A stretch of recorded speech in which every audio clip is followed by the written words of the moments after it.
Hello, I'm Mary Elizabeth Beim, and this is the Introduction to Pilates and Core. When I first encountered the discipline of Pilates, I wanted to know where that word came from. And it turns out it's the last name of the man, Joseph Pilates, who invented a system of exercises that helps improve the tone of your core. So my second question was, well, what is a core? And how do you know what that is? The answer to that is that core muscles are something that we all have to a greater or lesser extent. They're developed more or they're developed less.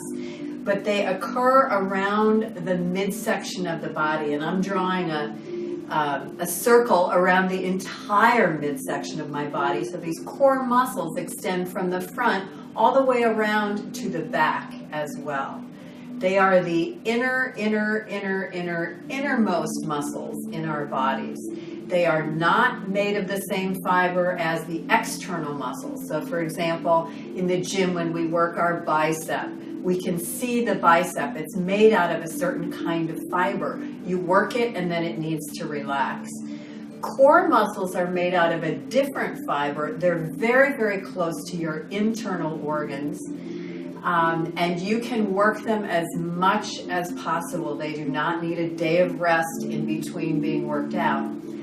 The one really important thing to know about core muscles is they work with your non-core muscles. They work with your surface muscles and give them support.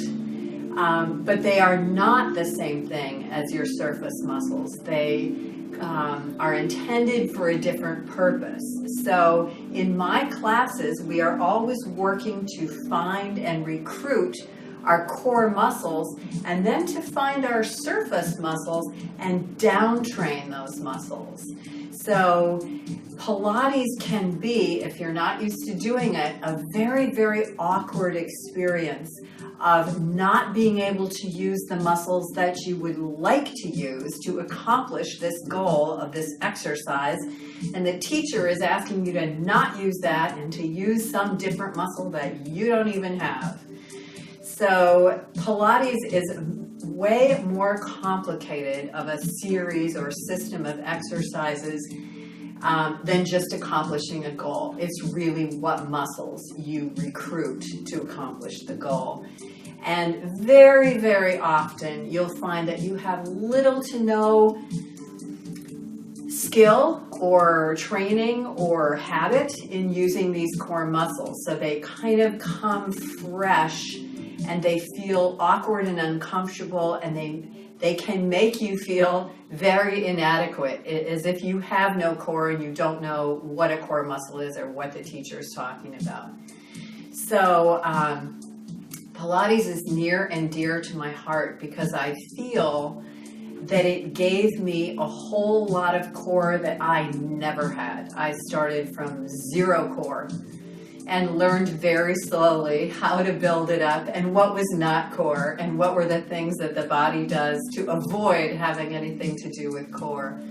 So I feel some degree of expertise that I can claim in taking you possibly from having no core to a very decent core for you, for whatever your personal acumen or talent is.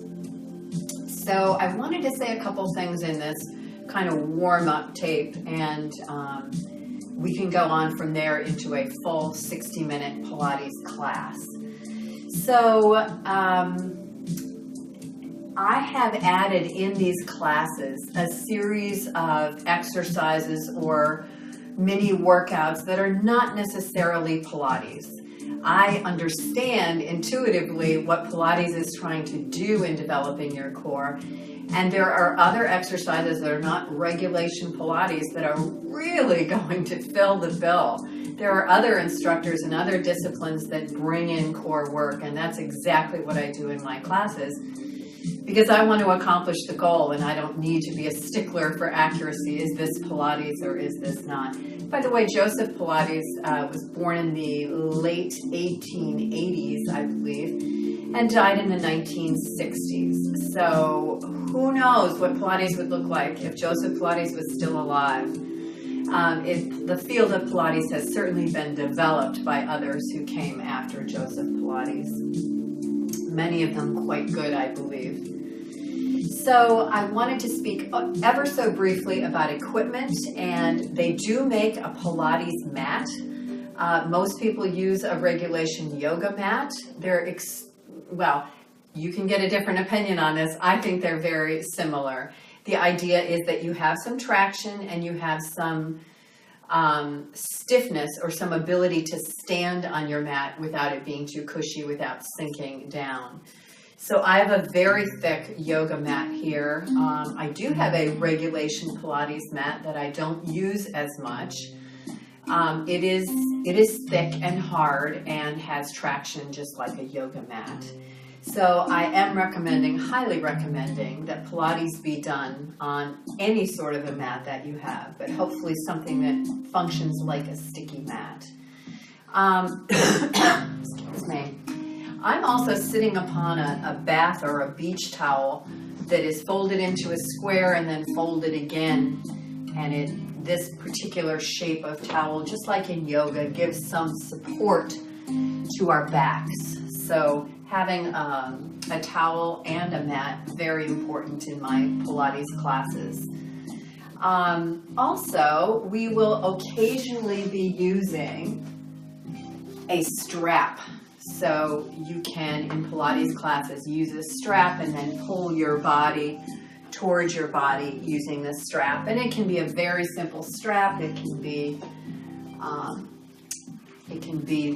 these pieces of equipment that you probably encountered in your other exercise classes can be used very similarly to a strap. We won't use it in all cases, but it's good to have on standby.